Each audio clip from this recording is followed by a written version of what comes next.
Well, hello, it's Dr. C, and welcome to another recording or episode of Rethinking Christian Education. And again, I want to remind us that the purpose of these conversations, these Christian ed conversations, is to create a safe space for the Christian education community and the church community to come together.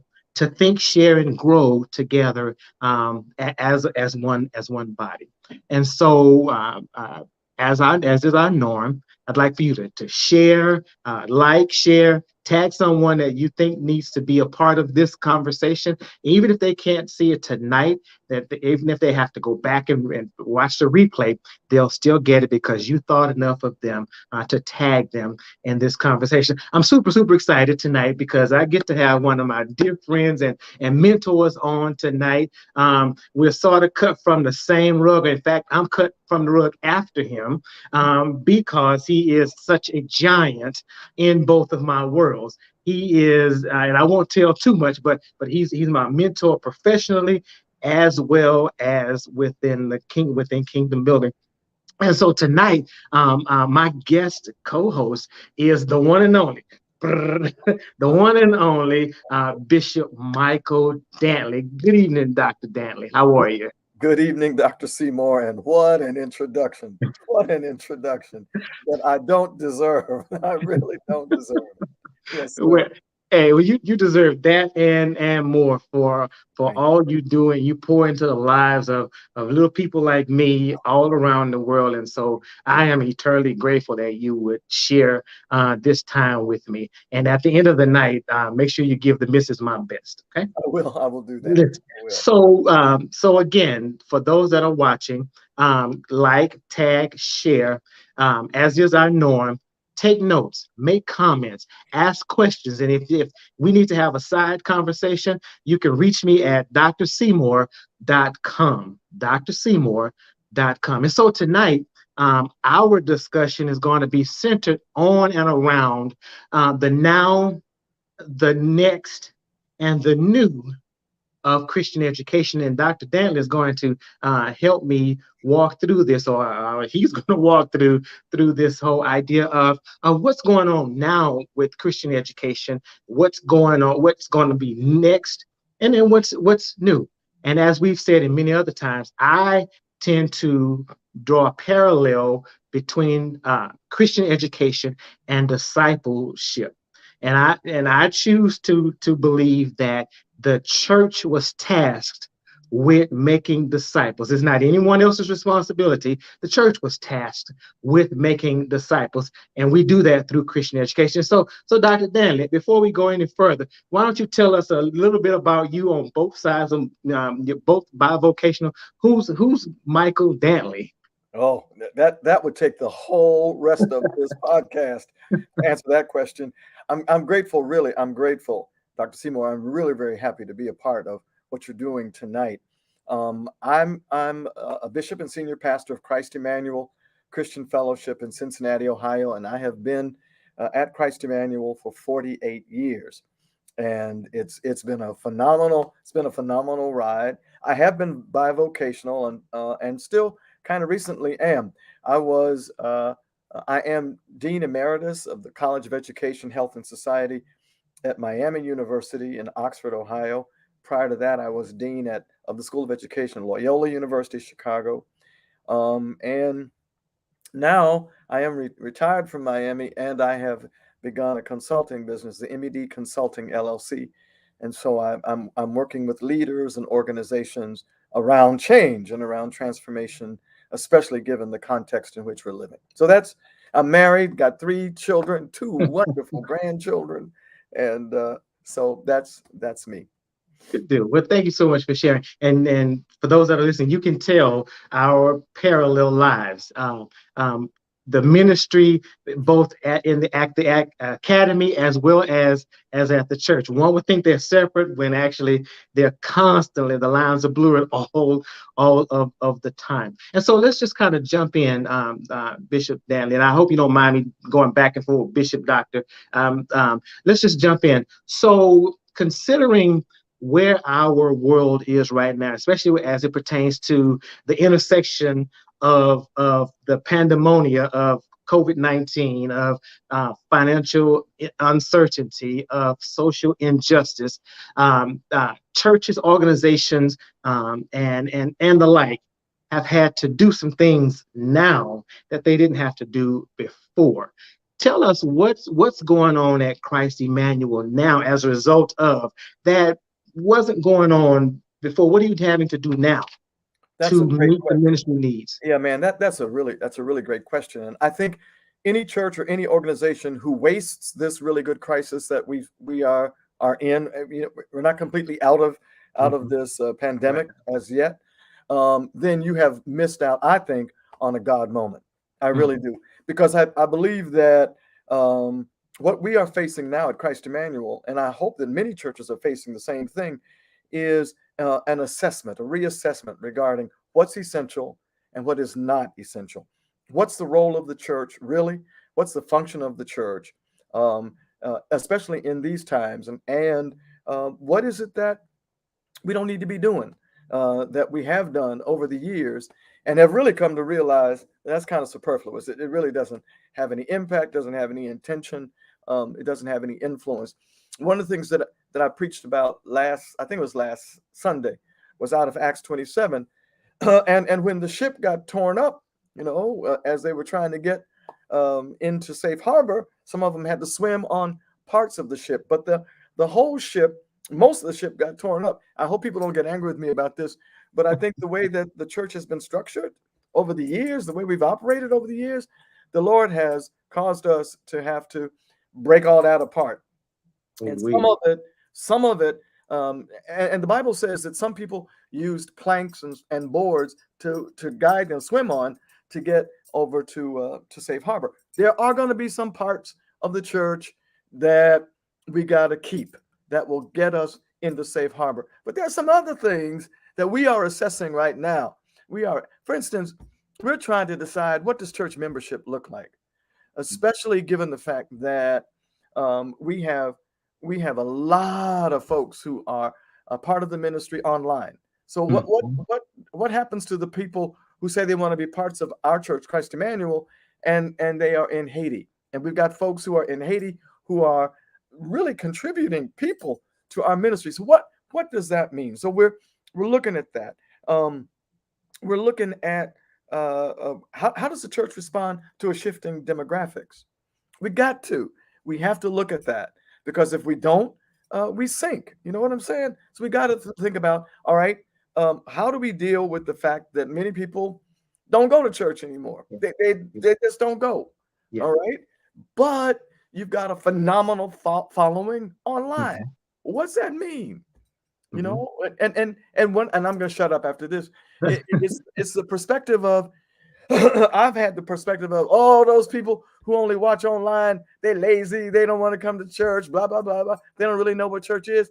And some of them are most consistent in being online, attend everything that's online, are phenomenal contributors, even being online. And so we might have to start looking at our perceptions about Mhm. what church is, how it functions, etc. So I Mhm. think it's a great crisis that we have.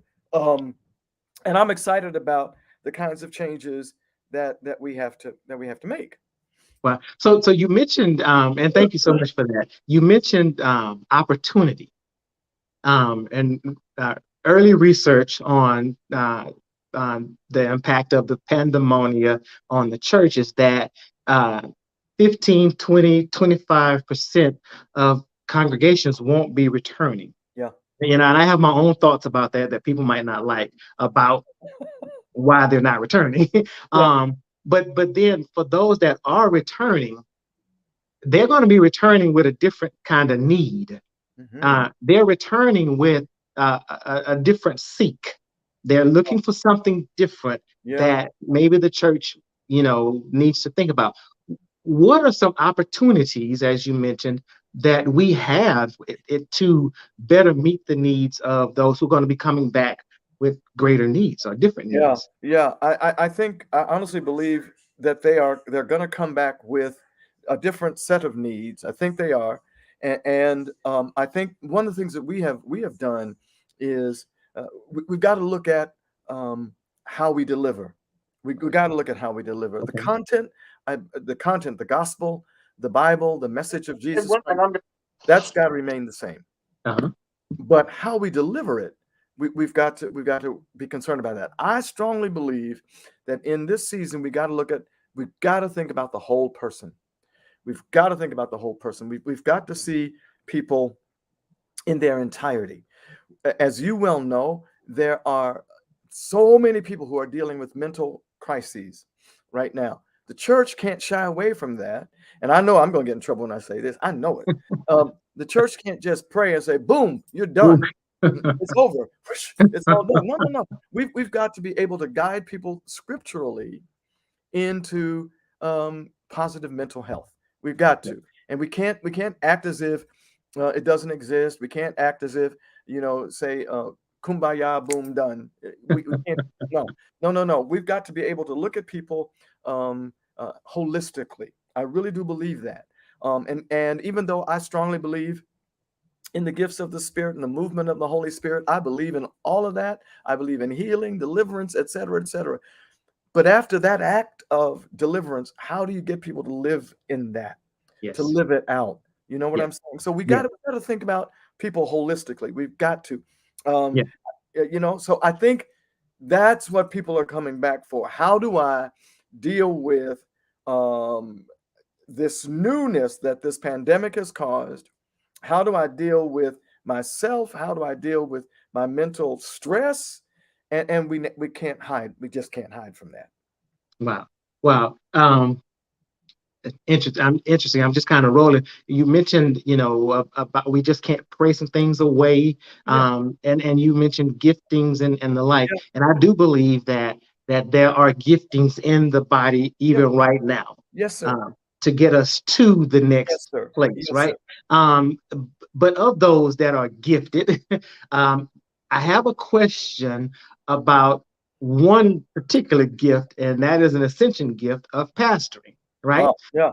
And in this whole idea of taking another look at discipleship or meeting the needs of disciples so that they can be strong disciples, Yeah. we have to address there right now Yeah. before we can build them up and send them back out. From a pastor's experience, from your perspective, what is the role of the pastor in this whole idea of going back to the drawing board? What is their role, especially when some of us, and I say us because I consider myself a part of the pastoral brother sisterhood, some of us deal with pride, and some of us are concerned about how we look to our flock, as though we don't know enough. What is the role of the pastor when we are now having to rebuild, rethink this discipleship machine, or this Christian ed machine? What's the pastor's role Yeah, in that? that's a great question. The pastor has to cast vision. The pastor has to be the one who says that this is what I believe the Lord is telling us and where he is guiding us in Christian education and in discipleship. And then once the pastor says that, the pastor has to make certain that he or she is communicating that in every single way. This whole notion of discipleship and learning and Christian education has to be embedded in the very culture of the church. So it's got to be seen in the language that the pastor uses. It's got to be seen in the rituals that the pastor endorses. It's got to be used. We've got to hear this or see this commitment to Christian education and discipleship in the celebrations that happen in the church. What are the values? One of the things that I got to say this. One of the things, Merrick, that my wife and I, for years and years and years and years and years at our church, because Carol too is an educator, one of the things that we have always stressed has been education. And if you come to our church, people will tell you, those Dantleys, really gonna be dealing with education. They're gonna be beating you over the head with education, education, education. But it's an expressed value. It's in our celebrations. It's in our shared beliefs. It's in our rituals and our language. And pastors have to guide in that. Pastors have to set the tone for that. We are right now.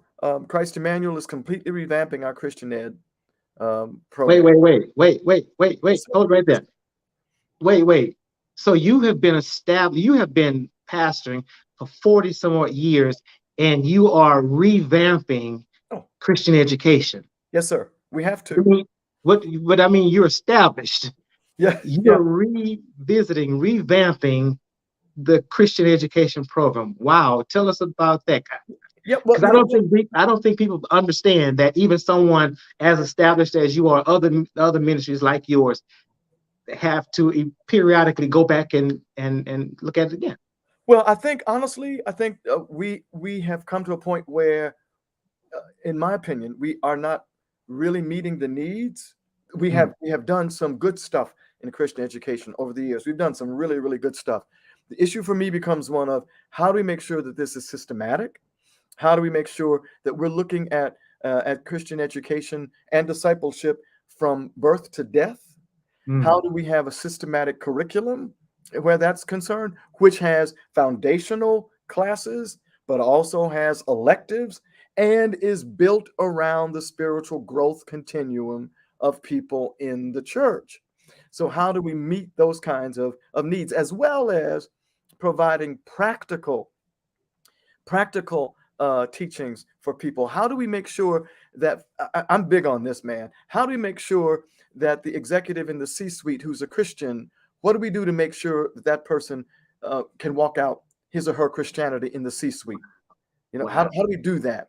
Okay, how do we make sure that a Christian who's in the market, we're big on that in our church, Christians in the marketplace, what do we teach them to make sure that they remain strong Christians even when they're dealing with unscrupulous people? How, Mm, how do we do that? So again, it's looking at the whole person. So yeah, we've had some Bible studies on some really neat stuff. We had some Bible studies on Revelation. We had some Bible studies on the Book of Acts. We've had Bible, et cetera, and that is excellent. Now, what we've got to make sure is, however, that we have a curriculum that takes into consideration new Christians. How do we disciple new Christians? How do we get them ready to go out and mm, be in the marketplace as new mm, Christians? What do we do to reinvest in the Christian who's been a Christian for a while and is mhm. beginning to leak? You know, the Christian is beginning to leak. And how do we then help them stop up the holes in their lives where they're leaking? And then how do we deal with the more mature Christian, the more mature believer? So we are having to look at all of this because you know, I'll shut up with this. I'll shut up. I'll shut up with this. One of the things that strikes me is that as we look at Christian education, we got to see what our competition is. We got to look at our competition, and a lot of people don't want to do that. We the church. We do. Are you crazy? You got to look at the competition that's out there. We've got, for instance, if for us Bible study is just giving information, Google can do that. Yeah, yeah, yeah. Wikipedia, you can't trust everything Wikipedia says, but if you want, you can get information in seconds, nanoseconds. So Christian education has got to be more than just giving information. It's got to Right. be more. So I had this idea. Man. I had this idea, and I want to thank you for asking me to do this because it gave me this idea. And I thought, what's our competition? And I look at some of our competition is Netflix and HBO Max and Disney and Peacock, etc. People aren't watching regular television as much anymore. They're watching these things. And what is it about those things? Number one, they're in episodes and seasons.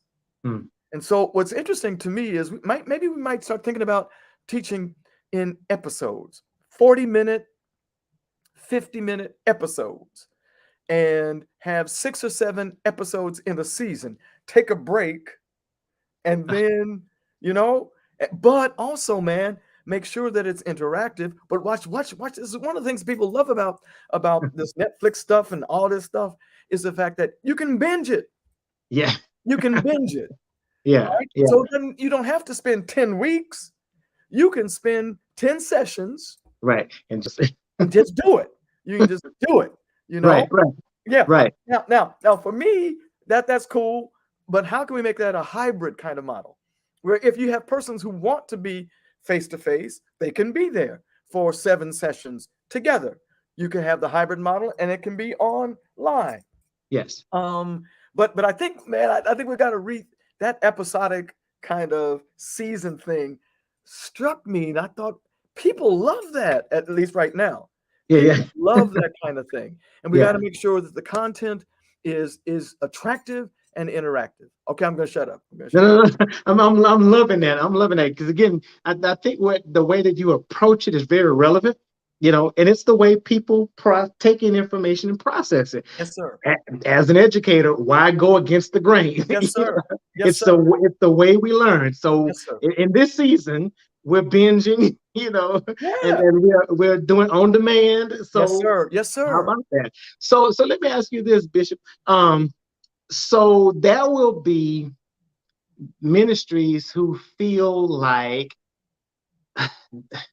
we have it all together. It's all together.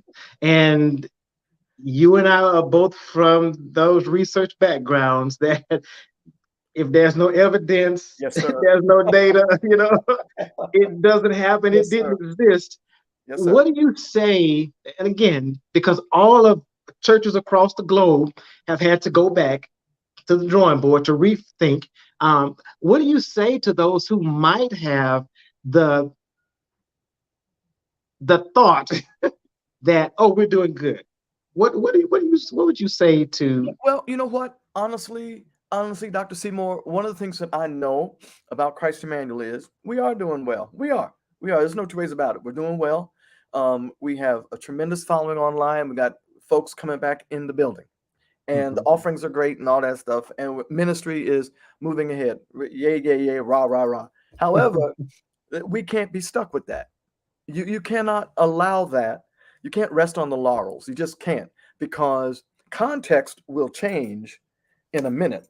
And so you've got to be, like I said, the content stays the same. The message of Jesus Christ, the message of the Word of God stays the same. But the context can change, and then how you deliver it, it will change. So I think, honestly, any pastor, any leader, any church leader who is not open to re-examining themselves, re-examining what they're doing, really repositioning the ministry in a way that is really going to face or at least embrace the fact that we got to make some changes. Yes. Yes, you got to. We're all doing. Many churches are doing well. Some churches are not. Okay, I'm not being braggadocious about Christ Emmanuel. We're doing well. We are, but it is also because we had to adapt to a new context. Yes. And the people went along with it. They celebrated it. They embraced it. And that's now I'm going to shut up too after I say this. I think, Eric, one of the things that helps is that the time I spent in the academy. Okay. That helps, because you are able to see how change occurs, and you're able to have the research and the data to help you make those kinds of decisions. So you're not being flippant when you say, we put in a position in our church called a creative director, because we realize me, 48 years, I ain't that creative. I need somebody who is younger than I am. And I've got a team. We have a team, a logistics team these are young, brilliant people, love the Lord, but they got minds that are just phenomenal. And they come up with stuff that keeps us, that's the word, relevant. Keeps us relevant. Okay, I'm done. Wow. Wow. Well, so obviously, and because of the long conversations you and I often have, I could go on and on and on. But I won't. But I do want you, before we sign off, I want you to speak to pastors. Again, I believe this whole idea of rethinking how we make disciples is as urgent as breath. Yes, sir. So if you would, what would you say to pastors regarding the urgency of rethinking what you're doing? And you mentioned earlier about the academy, but I was reminded of, even at the academy, we are constantly having to do what's called continuous improvement. Yes, sir. Constant. It never stops. It never stops because you want to continuously improve how you operate, Yes. how you do what you do. So speak to pastors. What's that one thing that you would tell pastors as it pertains to the urgency of this whole idea of improving what you do? Yeah, that word is accurate. It is urgent. It is urgent. If we look at the world, the situations that we see in our country and around the world, there is an urgent need for the Church of Jesus Christ to be present and to be influential and to see our role as turning this world upside down, as mentioned in the book of Acts. So pastors we must come to realize that it ain't just preaching on Sunday morning. It ain't just a good hoop. And I love a good hoop, but it ain't just a good hoop.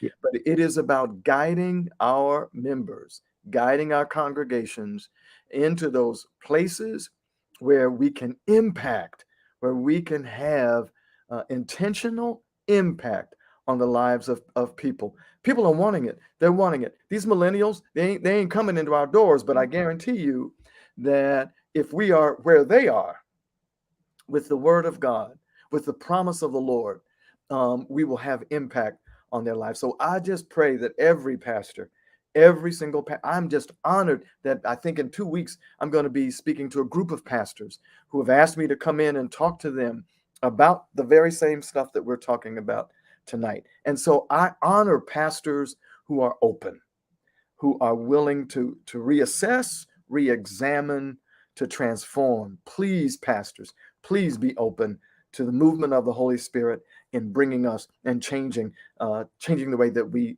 some of the ways that we do things. And so, Bishop, there are a lot of great things that are going on at Christ Emmanuel, and so and that reach the world. How if our viewers wanted to take a closer look at Christ Emmanuel, how could they follow Bishop Dantley? How could they Oh, bless your heart. connect with Christ Christ Thank you. Emmanuel? We are on Facebook. We are on Facebook Live every Sunday. We also have we are on hiatus right now, but we have throughout the week programs on Facebook Live and on what's that other thing? What's that other one? YouTube. YouTube. That's it. YouTube. I told you that's why I need these young people around me. I need them. And Instagram. That's another one too. So I need them. So we are at thechristemmanuel.org. thechristemmanuel.org, and I can be reached at Bishop Dantley, one word, at thechristemmanuel.org. And anytime we're on, our Sunday morning services are at 10 o'clock Eastern time, and we are in the midst of revamping our programming for the fall. Good deal. Yes, there's Christopher McCoy chimed in. Oh yeah, Chris. YouTube, LOL. Yeah. Thank you, Chris. Thank you, Chris. Okay, so we know our pastor, right? No, they know me. They know me. Thank you, Chris. Listen, my brother, my friend, my mentor. It has been a pleasure for you to share this time with me and with our community of Christian educators. Oftentimes, we tend to think that this work is separate from the pastor, when actually this undergirds the work of the pastor as well. I too have a heart for pastors who are open to their blind spots. I believe that the remnant is not just for the church; it's also for church leaders as well. But I'll say this: there's nothing wrong with not knowing what to do. Yeah. Next, for me, what's wrong is when you don't do something about it. Yes, sir. And so I thank you so much for joining me here tonight. And to those that are listening in and that are watching, again, like, share, tag someone so they'll get a chance to watch it at their convenience. Ask questions, jot your comments down, and if necessary, go over to drseymour.com, and there's going to be a resource. There's a page for resources of everything that we've talked about and how you can apply it. And so again, Dr. Dantley, thank you so very, very much. And to the rest of you, until we meet again next Monday, have a most blessed day. Good Thank night, you all. you, Seymour. Good night.